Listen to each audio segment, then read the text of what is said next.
what's up, guys? Hey guys, it is Scotch for Dummies. We are live in the basement. Four guys on a Scotch journey to help you with your next Scotch purchase. I'm Drew. I'm Andrew. And I'm Mark, and we are missing Sean. Dun, dun, dun. We are. He's out of town again for work. He's got like 2 more weeks of this, so he's going to be MIA. He might be able to join in on chat here shortly, hopefully, fingers crossed. But yes, we are 2 minutes late, but that's because Drew wanted to serve you guys up a new intro he'd been working on. So that rocked. that was pretty That's cool. pretty neat, wasn't it? That was good. I'm kind of moving us towards a little bit more of a grungier A little side. edgier? A little edgier stuff. That's all good. Away from disco into grunge, you know. Yeah, back from the We're back from the 80s porn to something kind of nice. the 80s porn into 2000s. Oh my gosh. Well, guys, first of all, That's 90s. Cheers. happy Thursday. Happy Thursday. It's been a long week. Lunch.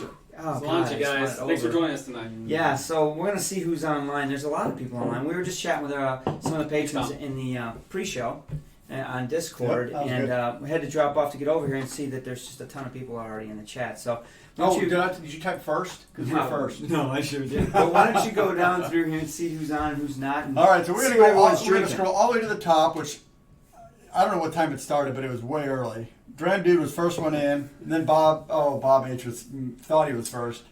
Steve A, Mark JG, Dram Dude, Tom, Bob, us. We finally broke in. One Lost Cause, Malt Minion, We saw a bunch of these guys. in the pre-show. KB was in there, of course. Trooper Henry, Dramman Kentucky, or KY. Hey, man, that's cool. Christopher David, Stephen 4570. Oh, he's asking a question that we're going to hit later. Of course, we're going to talk about Brad that. Murphy, Hoagie's in. Oh, it's good to see Hoagie. Hoagie. Hoagie from Germany. Good to see you. Man, Good waking morning, up sir. early. Jimmy T, Andrew, Sparrell. Who else made Scotch on the Bayou, Wheelhouse Whiskey. Holy cow, there's like a million people. It's good seeing everybody. I wonder what everyone's drinking. Stuff for work, Steven, yeah. I am. Hey, Eric. Wait. I am drinking. Eric's in too. I think this is Glen. This is a Glen Rose. Is it the first class still? Yeah. That's Travis, It's- a bunch of small guys. It's this one right here. This is the Maker's Cup. Ah, that's yeah. So we're gonna get to this in a little Okay, while. look at So that. you're already on to the Glenlivet 18. So anyway, I want to see what everybody else is drinking. I know a couple of people in the Discord pre-show were actually drinking some Glenlivet. They were So drinking one, some Bob H Glenlivet, is even drinking a Glenlivet 18. And if you guys watched the review, we had, I don't know if we mentioned Bob by name, Yeah, but we maybe did not. speak to a subscriber of ours who this is a staple of, and it was, in fact, Bob H. So, Is there something special going on with it speaking in his about life? that dude, Yeah. something's up with Bob H. What's up with Bob H? Well, let me tell you something. Happy birthday, Bobby boy. Bobby boy. One special thanks to our guy, Bob H. Out in Jersey. Joycey. Hope you had a great birthday today, brother. And the next time we cross paths, we'll make it up to you and we'll celebrate a little bit. But I know KB was all over We'll buy you a today drink. trying to get you intoxicated. Make sure you guys show some whiskey love to Bob tonight. Wish him happy birthday in the chat if you can. He's a good guy. So what do we have in store tonight, gentlemen? We've got a new thing we're going to talk about tonight. Right after we talk about our review, Right. Yes. The new region series that we talked about. Yeah, so we're going to be doing a series of through our lives. We're going to be doing a series of review or discussions on the different regions of Scotch whiskey. 5, maybe 6, depending on how modern you are on the regional definition. Sure, I think that's a good time. We'll talk a little bit about regions in general tonight since it's the first time. Yeah. Before we really dive into which region, which is tonight's Highlands. The Highlands. The So biggest region. I mean, it's the first one you hit. I mean, it's got like everything is a Highland. Almost. it's an interesting topic to start the thing off, but we'll talk about regions in general to kick this all off. We also have a little bit of a special giveaway tonight from if you guys watched to the end of the review. We were talking about Lord Farquaad. He was. I don't know. I don't know what Anyway, happened. some folks are entered for a little We- bit of salsa. We So, did. Actually, it was kind of a 18. tricky one. We only had around like 8 or so caught it. So Wow. good chance you may win a 2-inch Yeah, sample you got here pretty tonight. good percentages. Obviously, we have a topic to speak about in Scotch in the news. Do we? Especially if you live in No the one's States. talking about I mean, it. I mean, it's honestly, it's only 25%. I mean, That's not a big deal. shut your mouth. yeah, because Scotch is so inexpensive right Right. now anyway. But anyway, let me finish this Glenrothes, and let's catch up on some comments and see. I see a couple people are drinking. There's a Steve is drinking the Glenlivet Naduro Oloroso, which sounds delicious. The Naked Grouse, Hazelburn, SNWS, of course, Glenlivet 18. Oh, Greg Bauer is drinking Glenlivet 18. Of course he is. That's good, very good. good. Everyone's got a Glenlivet Almost 18. 15, that's always a good choice. Everybody's drinking the Scotch of the topic tonight. Eagle Rare Store Pick. Oh, I bet that's good. Probably a little bit of higher strength. Bunhaven. This is really good. Aberfeldy 12. Where did it come from? I think we got that from when we were at the Whiskey Expo in Chicago. Benny's? No? No, we didn't get it. It was in Chicago. We got it in Chicago. I can't remember. Yeah. Tom, where did we get this? You were with us. Yeah, it's got a little spicy edge to it, but it's really tasty. Yeah, I like it a lot. 48.8. It's that Maker's Cut, right? Yeah, Glenrothes. Maker's Cut. I like a lot of Glenrothes right now. There's probably not a bottle I don't like. So when Glenrothes redid their line to kind of put age statements, get rid of the vintages, I think it kind of put everything together, kind of gelled better, and so that's nice to see them doing that.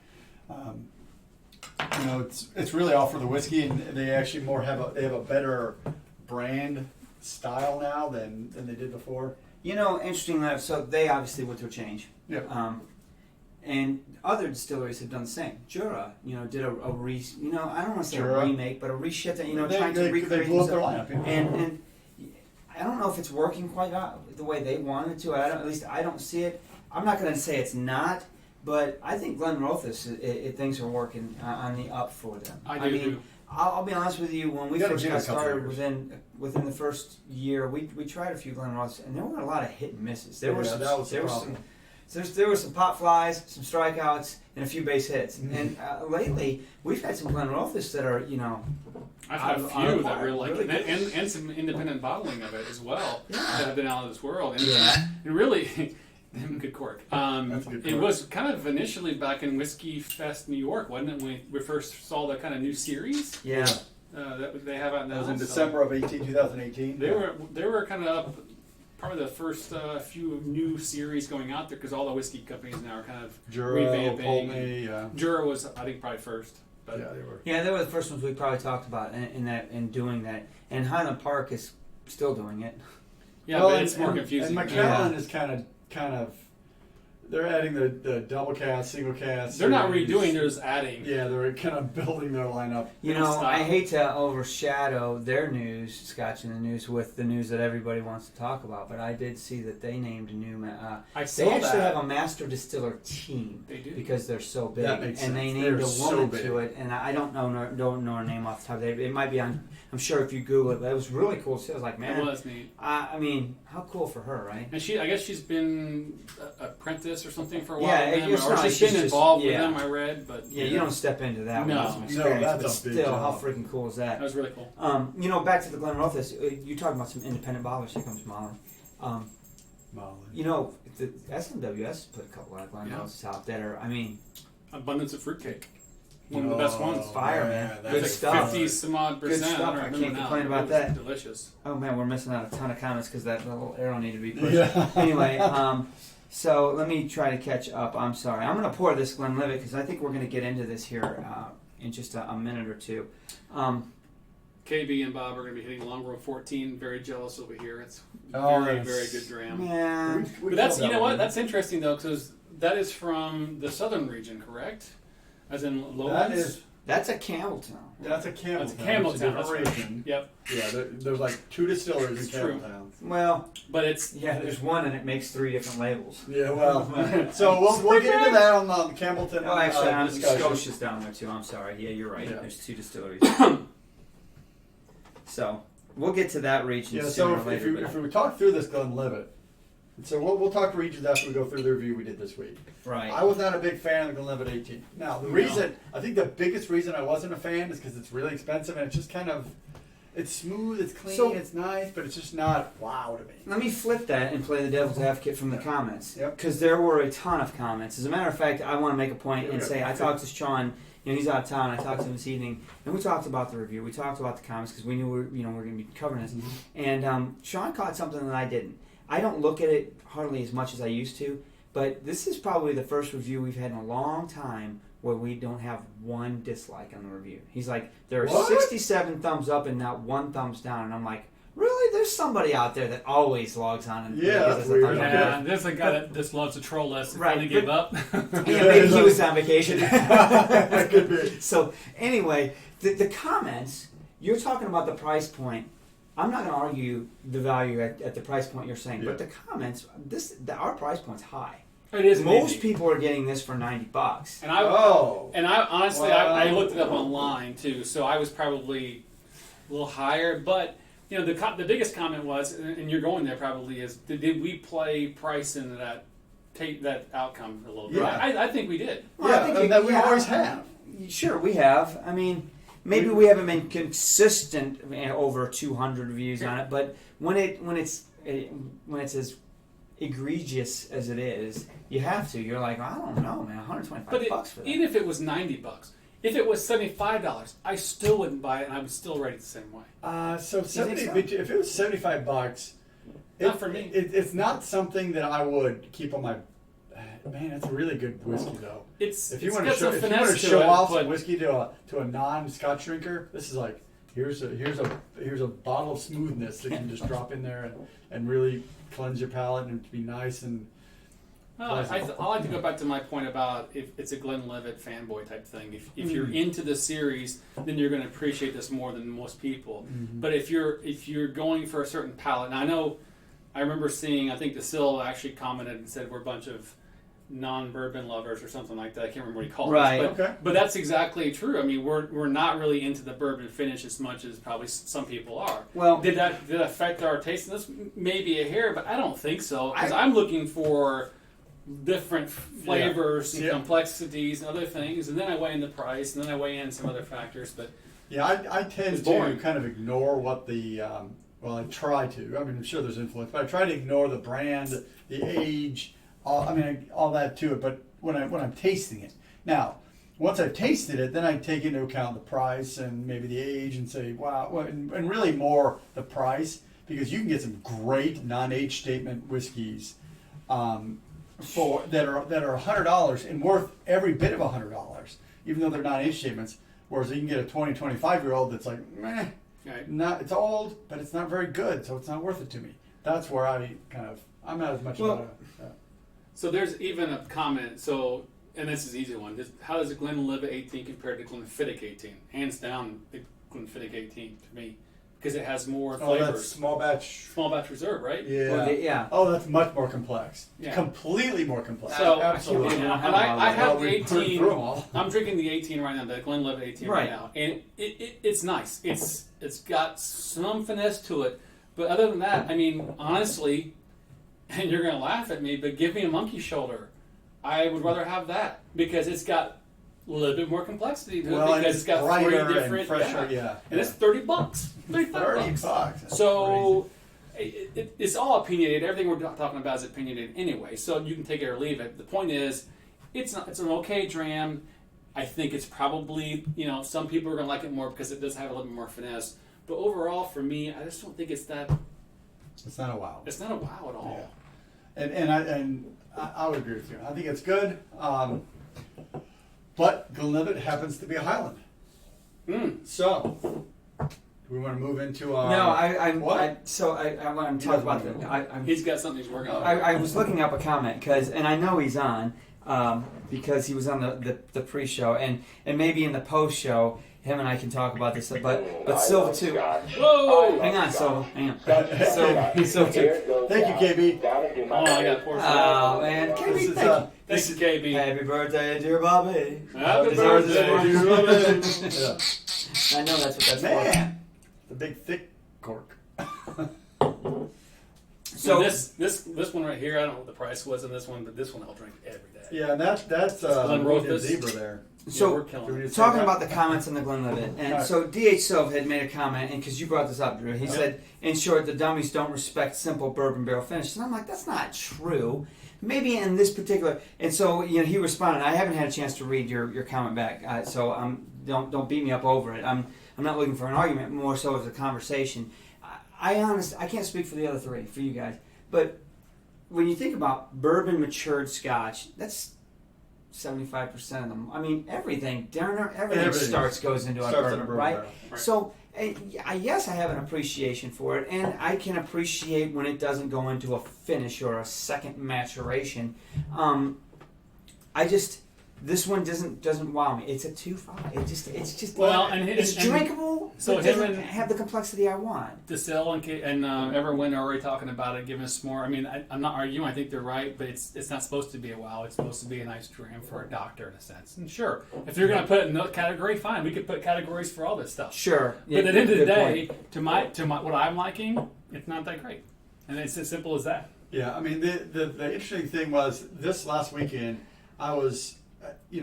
By a lake, drinking whiskey, and we poured a bunch of glasses, and one of them was Evan Williams' Black Label. What's Tom saying?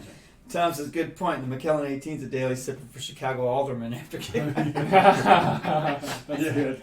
So I was drinking Evan Williams' Black Label and compared it to the Deason Virgin Oak. So which one again? The Black Label? Yeah, Evan Williams' Black Label. It's like $18. It's like $20 for a 175. I mean, it's inexpensive bourbon. Really?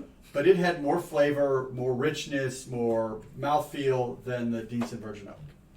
And that's at $35 a bottle for a regular bottle. So part of it's Scotch, and you pay a premium for Scotch. But if a whiskey has good flavor and good mouthfeel and all those kind of things, then it's a better whiskey to me. It doesn't matter who it is, who it's from. But the beauty of bourbons is you get that punch from the barrel at a much younger whiskey than you do with Scotches. You just do. Plus, you get new oak, you get all those rich char and tannins and all. So you get new oak, and you get char, and you get new oak, and you get char and vanilla, and you get some corn, and you get some new oak, and you get some char. Well, the decent version. That's why it's not bourbon for dummies. I'm kidding, man.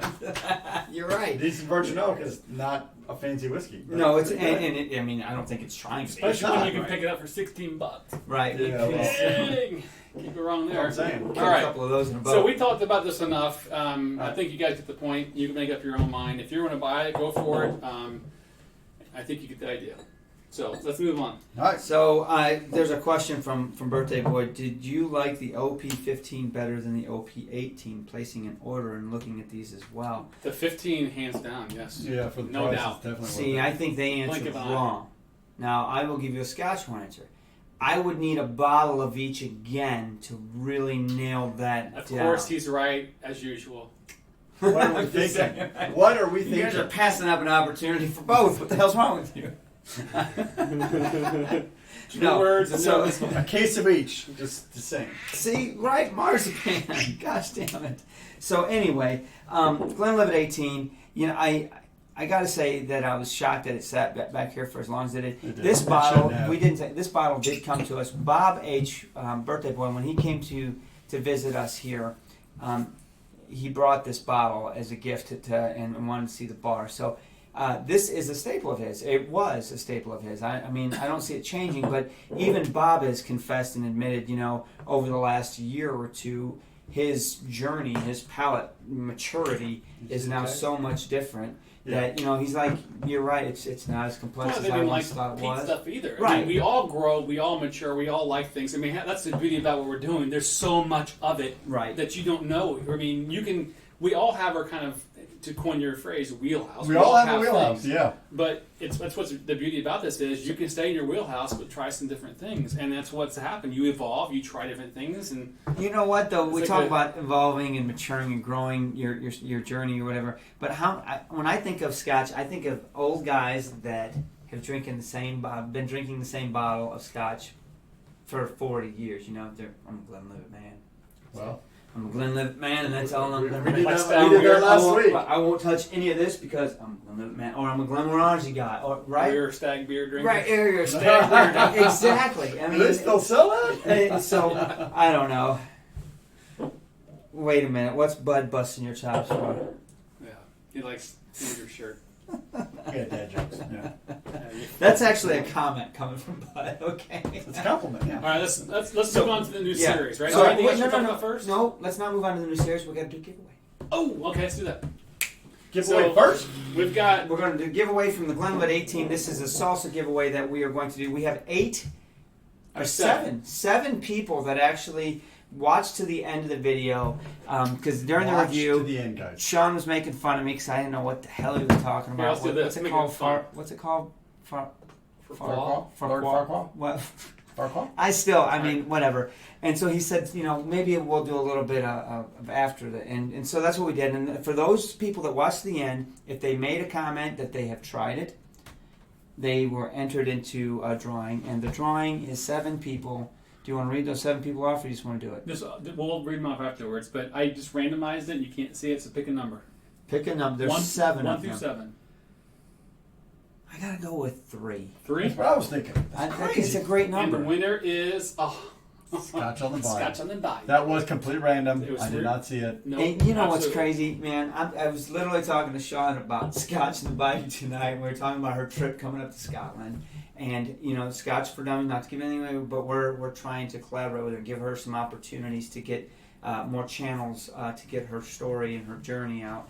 And I even told Sean, I said, you know what? She's come so far in the last couple of years in her Scotch journey. If any of us have any hope of making an afterlife career in the Scotch industry, I'm putting my money on the lead. Yeah, if she wants it, she'll get it. Yeah. I mean, she's got serendipity on her side. She's just moving. She's killing it. Well, and women in whiskey is hot right now, and she has a personality that just explodes. And so she can express herself. Absolutely. She can write. She's got it all. She's a package. Good for her. Go Yeah. figure that she wants. Make it. Congrats, Lee. Congrats, We'll Lee. get that That was sample, kind of. Yes, you might be after you get back from Scotland, so don't beat us up because it's only a Glenwood. I'll send it to your house. Maybe Mark will drink it. Yeah, well, that's so true.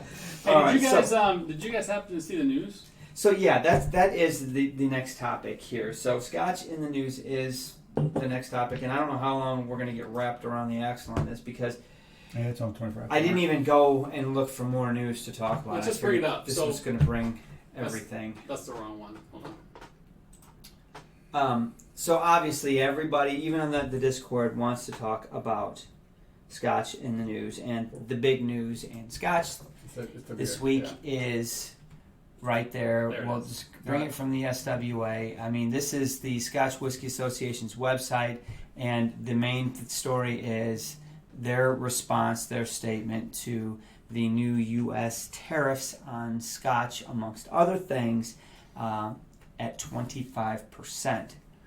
For all single malt Scotch whiskey and liqueurs. So from wait the a minute, UK. is that what it says? Of imports of single malt Scotch whiskey and liquors from UK. So, but I We're know, calling it single malts. right? So So the blends don't affect. we're going back to blends, baby. If they make the blends good like they did 30 years ago, it'd be great. We're going back to So the thing is with this is obviously the U.S. is the largest single malt It is. supplier customer of $1 Scotch. billion. $1 billion. Most of now, as far as volume goes, France I think has a higher volume of Scotch per year, but they're drinking blends and things like that. So the single malt is where the big concern is.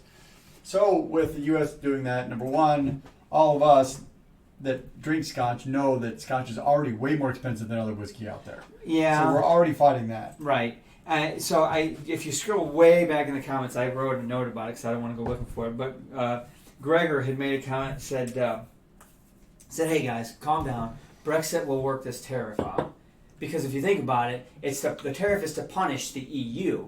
If the UK finally pulls out of the EU with Brexit, then the tariff doesn't mean anything." He said, "And if that doesn't work it out, Scottish independence will." So I have a question for you. Is John happy about this? Well, it's a blend. he's sending a hell of a lot more of this. Right? And it's all blended That's so stuff. good. Good point. So, I mean, I don't know. I've honestly done my best to try to read on what this is all about without getting political. Because I really don't see it as being a political thing. It's been going on for 16 years or some shit. Or 13 years, right? This Yeah. started a long time ago. Now, does it make sense to put a tariff on whiskey when it's really trying to punish the EU for subsidizing the Airbus? I don't know. It's a big EU moneymaker, and so Right. that's what it is. I mean, at the end of the day, aside from everything else, personally to me, this sucks. Okay, because this is gonna hurt me. I mean, I'm already feeling a little bit that I've extended myself probably too far on Scotch purchases in 2019. Well, see, it'll help you. You won't buy anymore. You think? I'm just, I don't know. I mean, You get a box every so- week. Let me ask you this. Here's a topic that I haven't considered, because if they're putting a 25% tariff on Scotch sold in the United States, what happens if I buy Scotch at the Whiskey Barrel and have it shipped here? Do I have to pay that tariff? Do you pay double tax or do you pay just So- EU tax? You don't pay. It's ex-VAT. You do not Ex-VAT. pay. You do not pay. Is there an But additional? they don't charge a U.S. tax on it. I would think it's a lot of people are going duty free. Is what I'm thinking. Duty free helps, Oh yeah. but you got to pay buy duty free and then go to the duty free to get your money back. So, Duty free? well, Duty free. duty Get the free. car.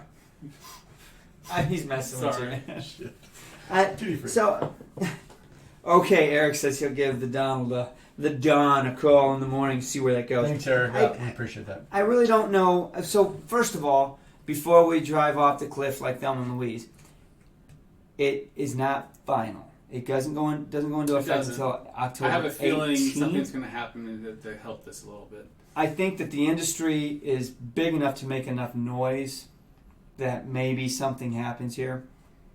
But as we drive closer to the cliff at full speed, we can all start freaking out a little bit.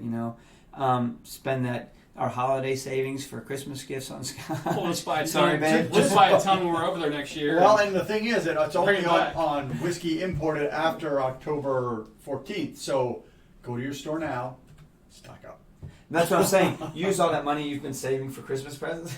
Sorry, son. Use it for stuff. Sorry, you don't get an Xbox. I need yeah. Scotch. So James Brower just said the same thing. Whomever imports the whiskey pays the duty. So I mean, it's the importers, right? Right. Period. So if you bring it over yourself, But if you're shipping it like DHL, if I buy from the Whiskey Barrel right now, I go online, I find that a bottle. I'm like, yes. it doesn't legally. It doesn't ship to U.S. Whiskey Barrel, Yeah. so they can't. But I mean, So question though. So legally they don't do it. So I've been buying all these bottles illegally from them. that's guess what so. the seal is Let saying. me put that on the podcast.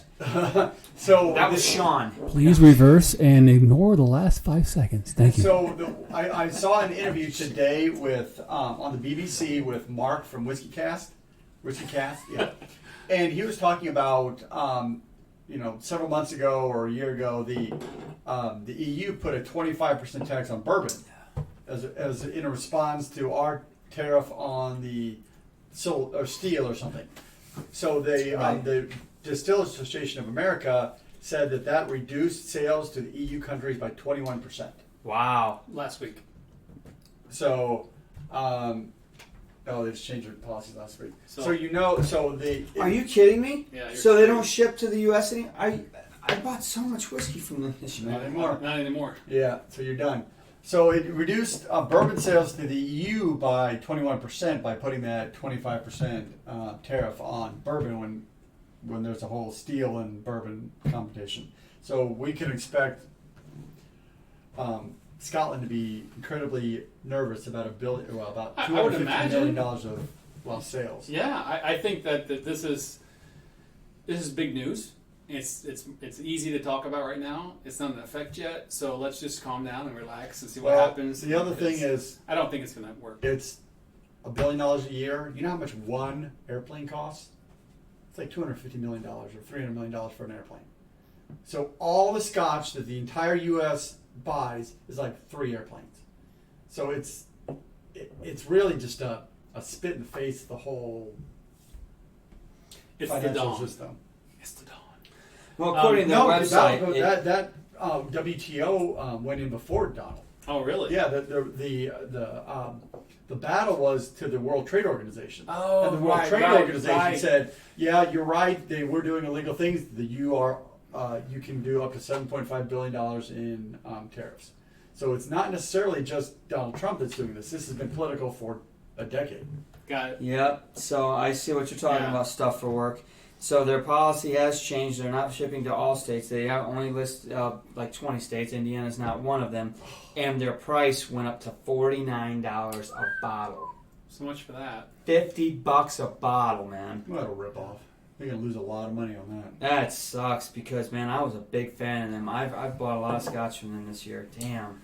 All right, so that's the big news we're going to talk about tonight. Um, So I think, you know what, we'll see what happens. We'll probably have more conversations about this next few weeks. We'll see what other irons are thrown in the fire here and other news as far as what's brought up for it. But, you know, we'll see what happens. I think it's time. It's 10:32, so let's move on to... You want to talk about the topic of the evening? the topic of the evening, which is the new Which is I need a regions. new Scotch.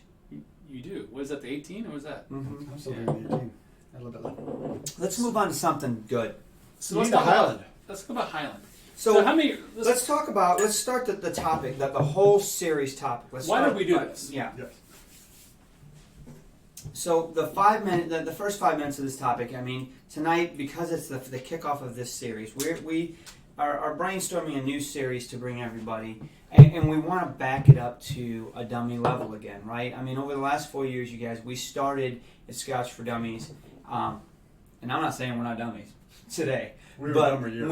we were a lot dumber then, and we've dove in and we've gotten into a lot of the details and forgotten our roots of really trying to bring some education to people that watch the channel. Now, a lot of people that watch the live are much smarter than we are when it comes to Scotch, so this may be dumbed down a little bit, but we want to back it up to there anyway. So the topic is regions, Scotch regions.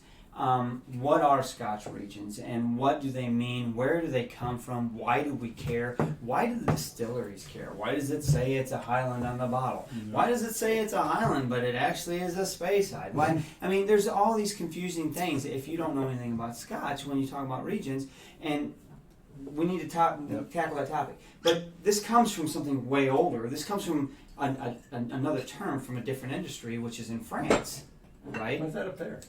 My little stash. And what do they call it in France? What? What do they call the Scotch. term? No, the term why we have regions. You know, it's Oh, terroir is kind of a... right. So if Yeah, you think or about wine the thing. wine industry in France, you know, there are Yeah. wines that are very specific to a Absolutely. location. I'm on the geographic. south coast of this hill, the south side of this hill. And which so makes it I very am different. called this kind of wine, Yes. right? So regions go back a long time in Scotland, and there are technically, as of 2019, by the SWA's specifics and rules, there are 5 regions. Now, the vast majority of us and all over the internet consider 6 regions, but Which are... let's talk about them. There are the Highlands. Yep. Obviously, if there's a Highlands, there's a Lowlands. Isla, a very famous one. Campbelltown, and Speyside. Speyside. Well, yeah, Speyside. Those are the 5 that we're going to talk about, right? But or that the SWA There's acknowledges. one more, though. That It's called the Islands. Right. So you're talking Jura. about Orkney, Jura, Mull, all these, Skye, all the islands out here. They actually are technically But they're- their own region. But they I think I read that they encompass as a Highland. They really, technically, according to the SWA, are considered part of the Highlands. Anyway, so we're going to kick off this topic of regions with the Highlands tonight. And when we talk about each region, we want to talk about a couple things. What makes up that region? What geographically, what's different about that region than the other regions? Why do we care? What makes it unique? Whether it's not just the location, but the earth, the air, all the of that. water The source, environment. the environment. That's yes. that's what makes Scotland so cool, because not only the history, but just because of how, I mean, we can talk about bourbon. There's lots of different things about bourbon, but Scotch, just like wine and that hill, it's about where it's located. You taste certain elements from the earth at certain places differently, or the atmosphere, or the ocean spray coming in. All these different things play into the effect of the taste, the smell, how it's matured, all these different things, right? Traditions. Yeah. Traditions, right? So that's what we kind of talked about this yesterday as a group, and we're thinking about how how we can look at this and as an educational piece, and not only talk about the historical fact of it, but how, I have some questions for Dr. Scotch. How is it brewed? How is it done different? How is it made differently? And then on top of that is what bottles are made, whether traditionally what the main major bottles in those regions, Flavor profiles. And then why would you go buy these bottles? Like, if I'm going to a liquor store, am I looking for a region? Am I looking for different tastes because I don't know yet? Well, then the argument does come in, and we will talk about this as we dive into it. Does it really matter in today's day and age? With technology and where we are in 2019, logistics, communication. I mean, you've got Highlands that are making whiskeys that taste like Islas. They're peated, yeah. You have Oh, yeah. so, and then even before that, before all this technology, there are a few distilleries. There's at least one that technically, geographically, is in the Highlands, but pulls its water source from the lowlands. Yeah. So what's that, right? and curiously, is there an Isla trying to add like a Speyside?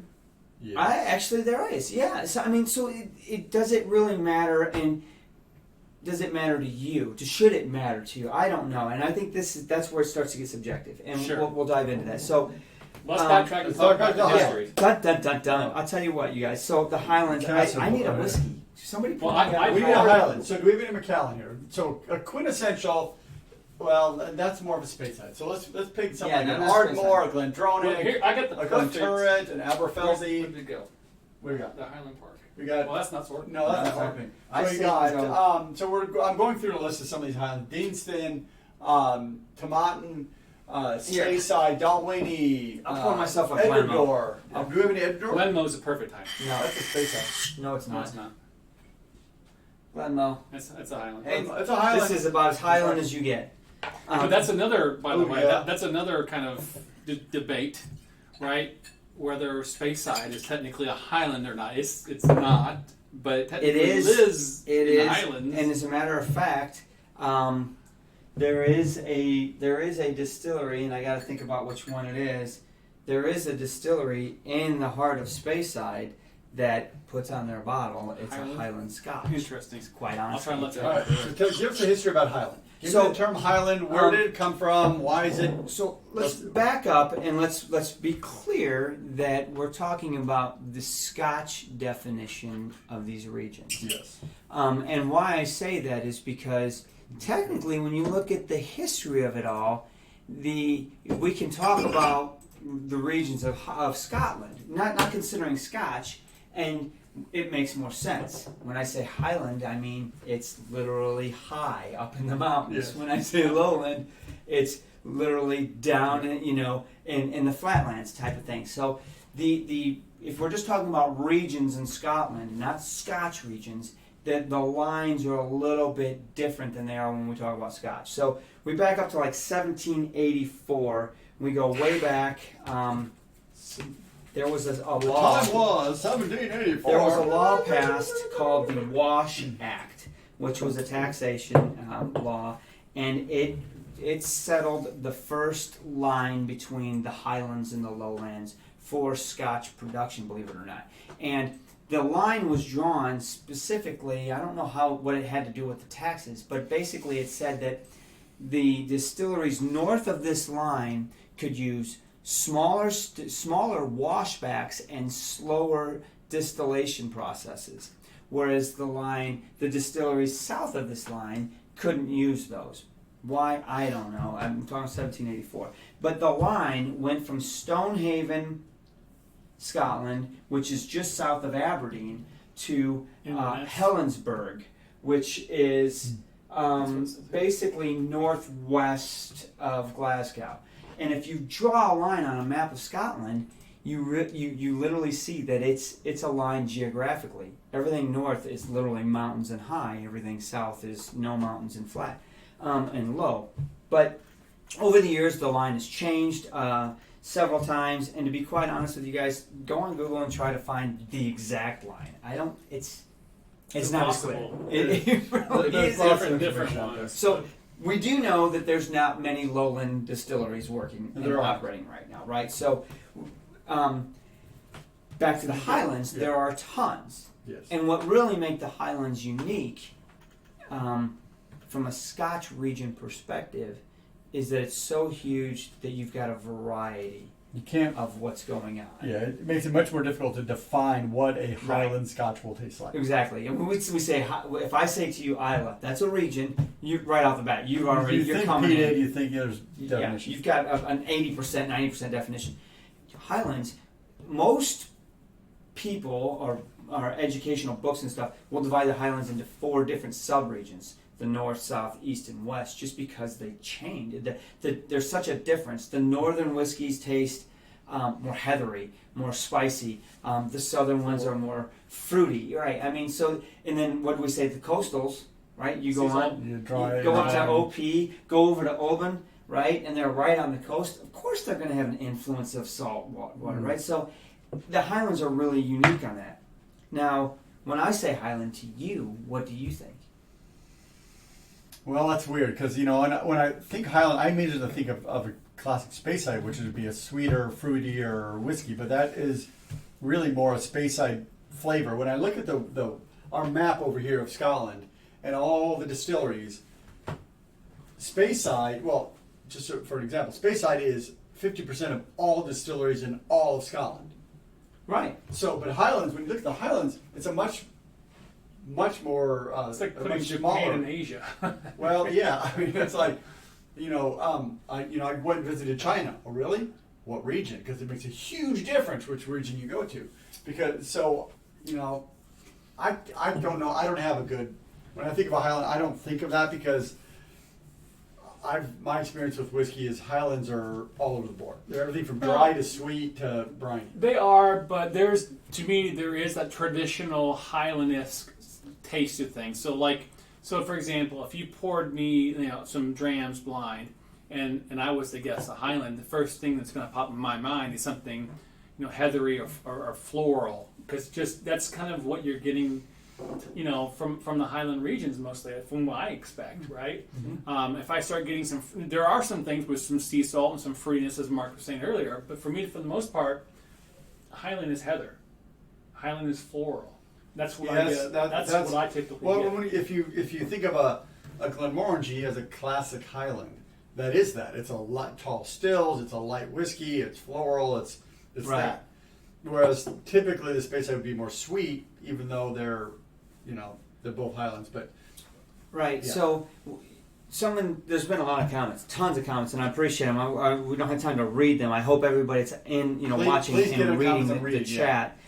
There's a lot of education going on around here. Eric Waite says that the line, right as of today, technically goes right through the Glengoyne distillery, which is what we were really trying to figure out when we were looking earlier, trying to drive this line. I'm like, I know Glengoyne's considered a Highland, but gosh, man, it's so close to a Lowland. yeah, because I think Glengoyne is Glengoyne the one that physically sits in the lowlands, but the water source is a Highland water source. So There's one of them that's that close, but not to get things we're gonna confused. find but that out next summer. to tie it back into our Glenlivet, and this is more of a Speyside, because someone said the lines get blurred, and they do. Technically, Speysides can label their Scotch Highlands because they're in the Highland region. Yes, and But- Macallan does that. Right. Glenlivet, technically, when the Glenlivet distillery stood up way back in the day, right? It was in the area of, is it the River Livet? This Glen, this area had 50 different stills that popped up, right? And they went and they got, copyright basically from the king, and but that area, Glenlivet, is what became known as Speyside. That is the birth of the region of Speyside, of the term of that region. So that's what I read today. I was like, that's kind of crazy. But so the blurred lines are not easily discerned, right? We can sit here and argue about them all night. But I guess my question is when I walk to when I walk down to the liquor store, right? That's what we started for. That's what we're doing. We're walking in the liquor store, and I'm looking, and I see these bottles, and one says Highland. What's that mean to me? That tells nothing to me. It depends on the name or where it's from. Right. I mean, Highland Park? But I mean, so does it matter, right? And why do I ask that? Because you made a good point when we were talking about wanting to do the series. You're like, I don't know if it matters to me anymore. I mean, let's be truthful. there are distilleries in other regions that are making whiskeys that will taste like they come from a different region. I think it does matter if you are zeroed in your wheelhouse. Because I still think there are some regions with certain tastes. Like, I tend to go towards the Speyside, the Campbelltowns, the Islas, something definitely with more to them, more complexities. Not that the Highlands don't have that, but that's just towards my wheelhouse. I feel like Highlands, and I'm sure I'm missing out on some I can't think of. I mean, I've got a list of some things here, but I mean, well, now I'm already calling myself out. Like Glengoyne. I mean, God, Lord, I mean, hell yeah, Glengoyne's amazing. So I'm contradicting myself already, but there's some certain things. I mean, it's actually a true point then, right? So it's a confusing point because you want to go and buy a bottle that you think you know something about region-wise, but then you throw a curveball like Glengoyne. It's like, what? That's not even close to the. Yeah, I think Highland is really too big of a region to be to define a. I see the matching drums on. I had to give them a shout. Yeah, I think the Highland region is too large to define as one flavor profile. It is. You You're can right. kind of stereotype it as a light floral whiskey, but it's easier to stereotype other regions. It's not. Yeah, it's hard because it's I mean, true. you say a light floral whiskey, and I'm like, really? Tell me an OP. That's malty and salty. Downward. Listen, let me name off some popular Okay. Highland malts. We Okay. got Annock, Ball Blair. Ball Blair. But Ball Blair definitely feels like a Highland to me. If I'm going off my point earlier, right? Blair Athol, Ben Nevis, some different ones. Klein Leash, definitely a Highland for me when you think about it. But you throw in like a Deanston or Edredor, yeah. A Glendronach or a Glengoyne. Those are some things. Those are all about the sherry, though. Yeah. So that Oban. Exactly. That's what I'm saying. Well, to me, that's a curveball Highland. Yeah, that's a coastal, man. That's totally. It is totally. It's Chad and Let's Wolfburn. I mean, those are definitely those are Singleton, Oban. yes. Tolberdine, yes. Tomatin, yes. But to your point about Highland is kind of Too like big. a suicide because you put Oban. It's a suicide. It's like Oban, Wolfburn, and and a few others. I mean, that's a brininess to it that you have to go into it with some of the geographic thinking to it because you're going to buy something. If you walk into a liquor store and just pick up an Oban, expecting it to be like a Highland you've had before, you're going to be shocked, right?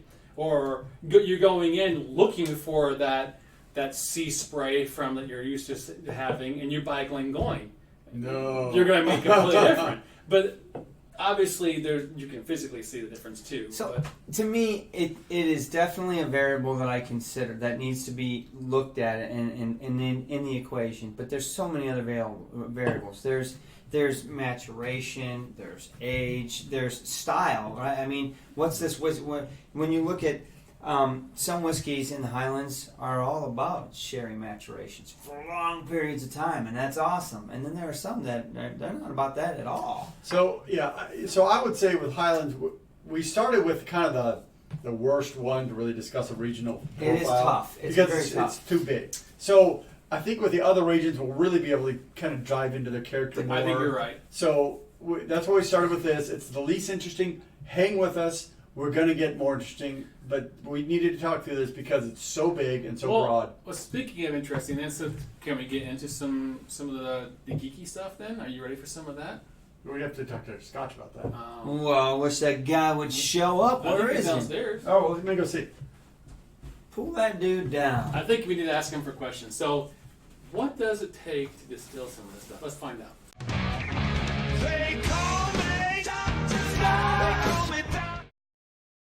What's up, guys? Yeah, there Hey, how's he it is. going? Scotch Whoops. man, the Dr. Man, Scotch. It's the doc. Man. The Doc. Bud's You know what's favorite weird? character The on weird thing is YouTube. I got a matching shirt, but I brought my own hat this time. Ooh, that's a very nice one. That's That's a knowledge. That's a good Yeah, hat. it's a good Fleur-de-lis. Yeah, it's good hat. It's a good So- gift. What's going on? We've been talking about regions. We're talking about the different Yep. whiskeys that come from the different Oh, yeah, I've Scotch heard of you. regions. We figured we'd throw something at you to see if you can enlighten us and help us in this Mhm. conversation. So the question is, when you think about regions in Scotland, Mhm. right? And Yes. you obviously maturation, etc. But is there like technically how you make it? Is there some differences there? I mean, like as far as the tubes and all the, The different distillation processes. And completely. So if the I think I heard that some that above, if the Highlands they can use smaller stills, well, that's going to make a big difference in your whiskey. Typically, you're going to get a more rich whiskey if you use smaller stills, and you do, especially if you distill them more slowly. So I know that the part of the thing with the lowlands, the reason they wanted to differentiate, the lowlands were all about cranking the volume. Just give me as much whiskey as I can. The Highlands kind of wanted to make a little more kind of a connoisseur, kind of a craft boutique Scotch. So they were able to use those smaller stills, and it generally added more character to the whiskey. so the lowlands have bigger stills. Well, they're like the plate stills, and they're like cranking like gins and whiskey in the same stills. They're trying to produce an abundance of whiskey. Does that come from the history though? Back when they were the Campbelltowns and the Lowland, they were really supplying the early Correct. boom of Scotch. Well, and the Highlands, they had this brand new mountainous water source, which the lowlands didn't have. So it created a.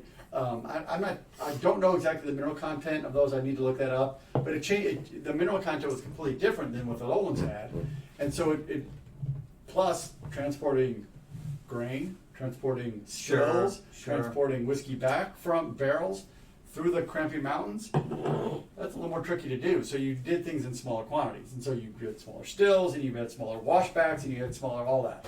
So it gave you kind of a more. It's like the craft whiskey of the United States right now. Okay. You know, I'm doing this special. Of course, kind of unfortunately, some of the craft whiskey you get in those plate stills. But either way, so that's why the Highlands were different. Is they had geographically it was more difficult to get things up to. Wick. You could only get into Wick through the port. You couldn't drive up there. So all the grain had to come in through the port and all that. Now, so in the original time, you had more terroir with the grain because you may grow the barley nearby or other grains closer by because logistics of getting all that to your site were more difficult. Well, there's actually a distillery that still takes that into consideration. Once a year or so, Bruichladdich, they do a local. Don't they do a local barley, which they try to source and really showcase that terroir? Yeah, well, admittedly, in the 1800s, they weren't shipping to the U.S. They were shipping to France. So the volumes were much smaller. And so you were able to source more locally. So back then, obviously, to your point of the lowlands producing it faster and the Highlands being more, finesse in a sense. Mm-hmm. Today's standardization is all over the map. Well, it's a little more. I mean, transportation is easier. The outsourcing is easier. Macallan makes more whiskey than anyone in the world, almost. So I wonder why. Well, more single malt than anyone in the world because they can, and logistics are easier now. You can big trucks, big boats. You ship them around the world. There's more money in it. Airbus planes flying. Yeah, but exactly. But if you look at one Joronek or Oban, for example, if they change their stills, it's going to change the whiskey, period, right? Correct. So what most distilleries are doing now is they've defined a character of their whiskey, and so they try to maintain that character just in larger volumes. Macallan doubled their capacity. Exactly. They did not build bigger stills. They built more of stills. them. More of the exact same size, same shape. Right. They didn't change any of that shape, and the heating rate, all that kind of stuff is all the same. They just duplicated. They copy and pasted. Copy and paste, exactly. Amen right. to that. So so once you've defined your brand, which all these distilleries have already done, now it's time to replicate, and so they typically make more of the same. Interesting. So the original styles were based on geography and water sources and things like that. In today's culture, they may have changed a little bit. What about maturation? As far as in the Highlands? Well, definitely. So if you're on a coastal, you're going to get much more sea and much more brine and all those kind of things out of the air around where you're aging. But in the Highlands, it's mountainous. Number one, your ABV is going to drop like a rock. As you age that whiskey, it's not going to change much. Really? But the ABV drops. Now, why is that? Because it's all about the pressure within the cask. So in a high temperature environment, the pressure in that cask is higher and actually forces the water out more aggressively. Typically, it doesn't happen at all in Scotland. It happens a lot in Kentucky. Right. But in Scotland, the that you need to get the best flavor out of a barrel. You need pressure and temperature changes. Right, to going in cycle and out, that. suckling into the wood, out of the wood, You into got to the wood. extract. You got to do an actual ethanol extraction from the wood to get that flavor. You're in a mountain, or you're in a high temperature area. But then again, to Yeah. talk about today's technology, there are distilleries that are distilling in one region and storing a dunnage house in another region, so it makes it even more Transportation's confusing. easier. Right, so people will say that terroir regions are important and have a space, Not as and much. others will say it's 10% importance. So Scientifically, I think terroir is less important than it used to be. interesting. Because you can create the terroir whatever you want. So, Dr. Scotch, we have a question. Yes. Unless you know the answer or not. What have Bladnock done with their stills? Did they remake anything according to the old versions? I am not familiar with Bladnock. Where the heck I are will they? look that up and maybe Dun, talk dun, about it dun, next dun. week. Got it. Okay, Yeah. let's see if we have any more questions for you real quick. I think terroir is much more important than wine because the way those grapes grow is much more significant. So, stuff for work, partial pressure differential between water and ethanol. Well, that's the partial pressure difference is why you have the difference in we're actually talking about the gauge pressure because in Kentucky the barrels get so hot the internal pressure actually increases above that, and so partial pressure doesn't matter, but it's all about the molecular size of water relative to ethanol, that the water will actually seep through the pores of the wood faster than the ethanol will because that pressure is so high, and that's what changes. That's why you actually up-proof in Kentucky as opposed to down-proof in Scotland. That's what she said. It's not. It's not about partial pressure. It's about physically forcing that liquid through the wood. Oh man. Locke It's says pretty cool. Dr. Scotch likes the lower region. Yeah. I'm not Well, sure what they could say about that. I'm not sure what that means I either. like the, but I like the flavor of my whiskey. I think we've covered Yeah. the Highlands. I think we have too. We've beat it like a dead horse. All right, man. Well, thanks for the information. That was good stuff. All right. We'll see. Hey, you hey, Andrew? if I'll you see want, if he's around. take a sip of Andrew's whiskey real quick before you. What is he drinking? I don't even know. I think it's a Glenlivet. No, No, wait. no, it's a Glenmorangie. Man, you should drink it. I I'll drink gotta it. go. I gotta go live tomorrow, so I gotta go. All right. We'll see you, All right, Dr. see you Scotch. guys. Thanks for stopping by. He's no fun. They call me Dr. Scott. They call me Dr. All right. Andrew, will be back up in a second. You know what? I poured this Glen This is the Sherry Well, Cask you're on a Reserve. Glen I'm going Roth. to try it. I want to see what Hey, it does. Hey, man, you Hey, missed man. Dr. Scotch. I always miss him. You know what? He didn't drink any of your scotch. He's a good guy. Oh, that's a good guy. I would have. Well, he's a scientist, you know. Mhm. A little nerdy. I won't hold it against him. Anywho, so I'll be interested to go back here and read some of the comments because there was a lot of good conversation. It doesn't help the Yep. folks in the podcast, but at the end of the day, in my mind, to me, regions mean something.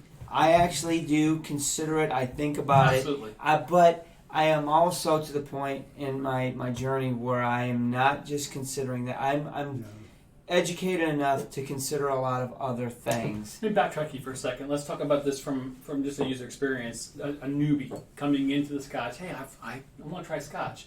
Does the regions really play in that factor, or is it just a matter of just trying some stuff? No, I think to them, I think it matters even more because look, if you're a newbie and you're just coming into Scotch and you're like, hey man, what should I get? Hey man, stay away from Nyla. For sure. So that's the key. It's not where do you go, it's where do you avoid. Because you tell somebody to go to Highland, you don't ever tell anybody try a Highland Scotch because No, that's you don't- true. But No. and you know what? To be honest with you, I might say something like a newbie come up. Hey man, I'll tell you what. Just stick to a space side. There's only 50 of them there. I think you'll I mean, they're Well, they're there's some, I pretty don't know, close. some good I don't Highlands know. too. Highland is the hodgepodge of all the above, really.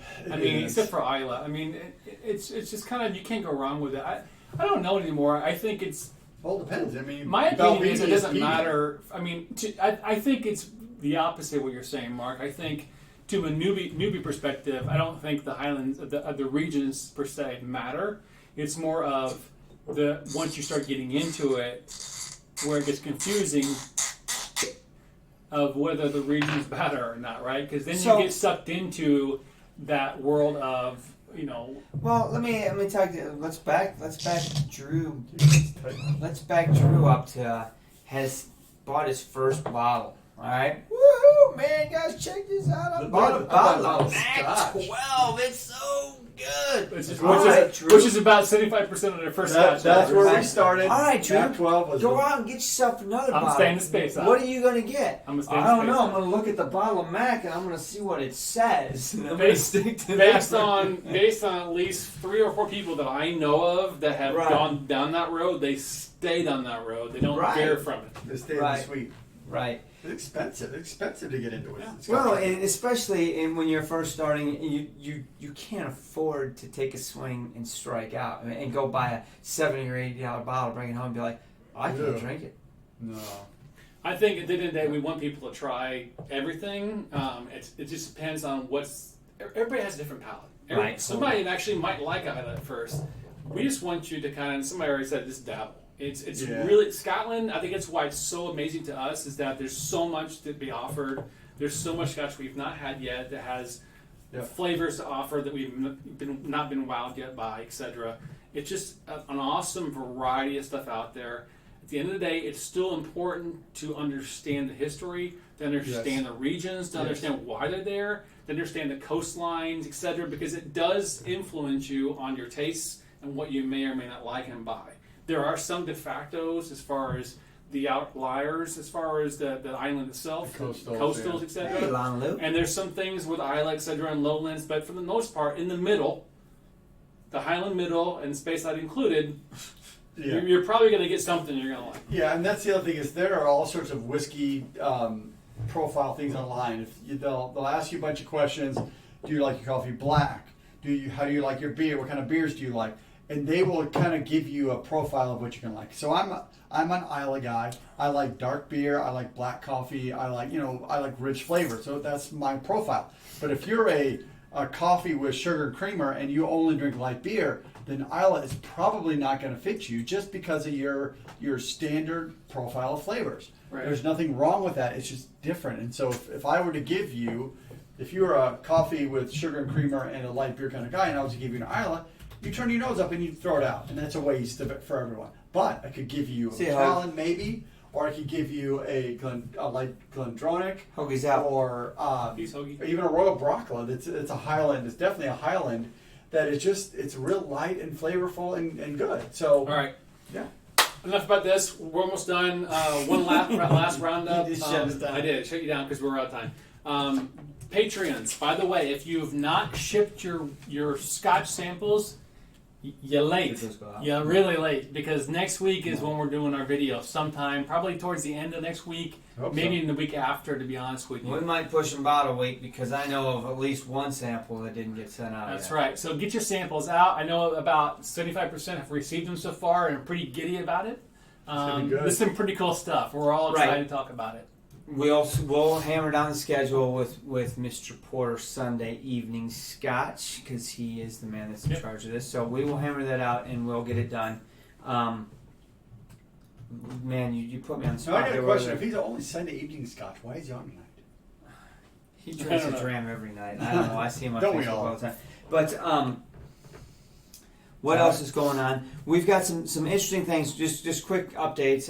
We're 5 minutes over, and we're going to take it over. So in the coming future, Andrew and I are interviewing Mr. Malcolm Waring Oh, from it's gonna be Old Putney.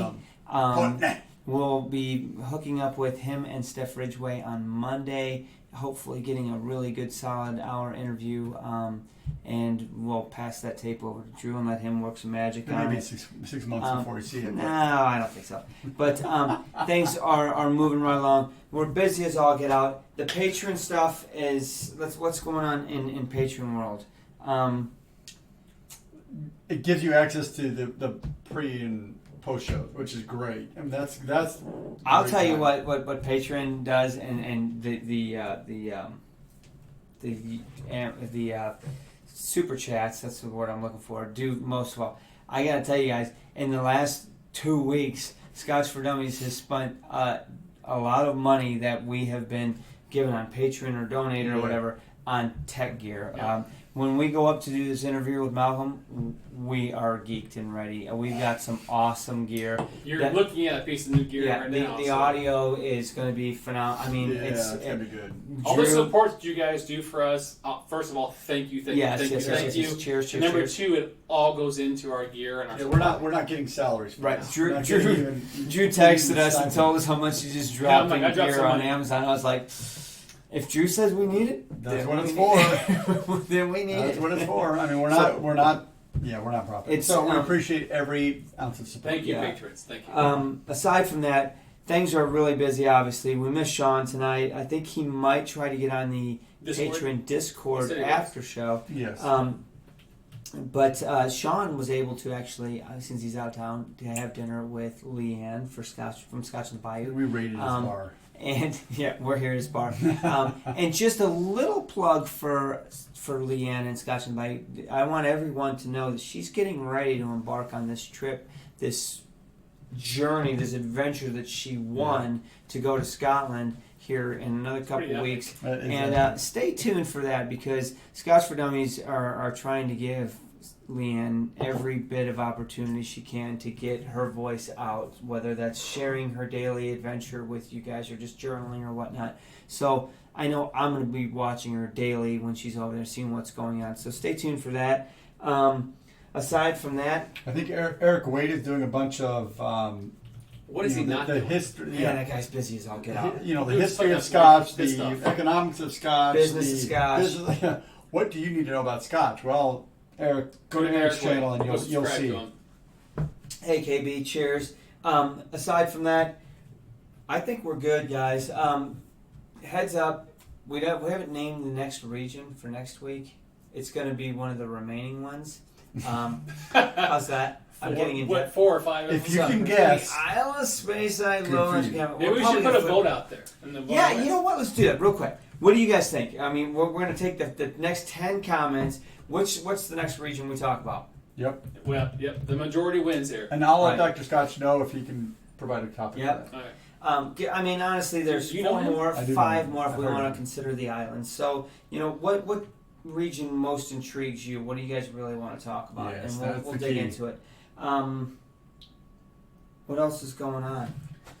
That's. I mean, You're wrapping it up. I mean, what we got. I mean, if you want to talk about next year, I mean, 2020 is getting closer and closer, and we're finalizing some stuff. I talked to the guy today about graphics, so that's happening.